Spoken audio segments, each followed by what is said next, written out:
Hi, my name's John Beber, and I'm the executive chef at Pueblo in beautiful Costa Mesa. Today we're going to be preparing our gambas al Ajillo.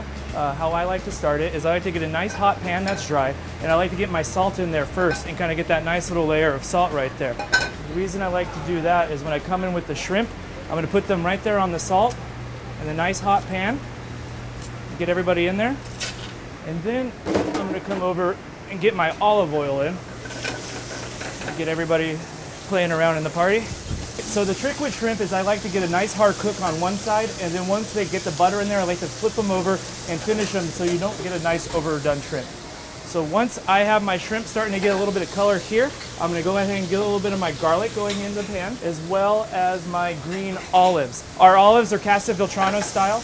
We get them and we house marinate them with a little bit of garlic and olive oil. Very delicious, and they go very well with the shrimp.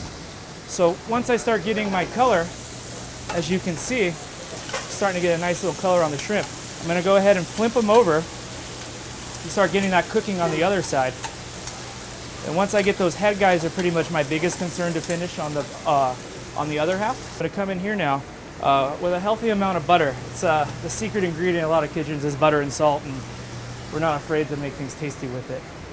So once I have that working, I'm going to get the butter incorporated with the garlic and the shrimp and olives. A little bit of a emulsification with some of that shrimp juice that's in there.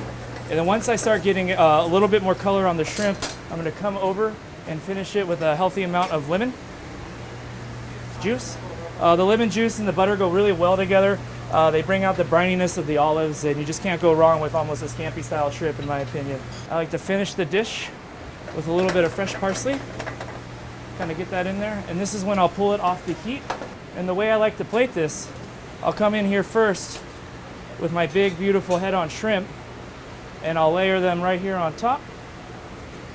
And I'll finish them right here with our shrimp and our goodies. So I like to finish my gambas with some nice butter plancha bread. It goes really well with all the extra butters and juices in there. And then this right here is a crushed red pepper called Aleppo that we incorporated in a lot of our dishes.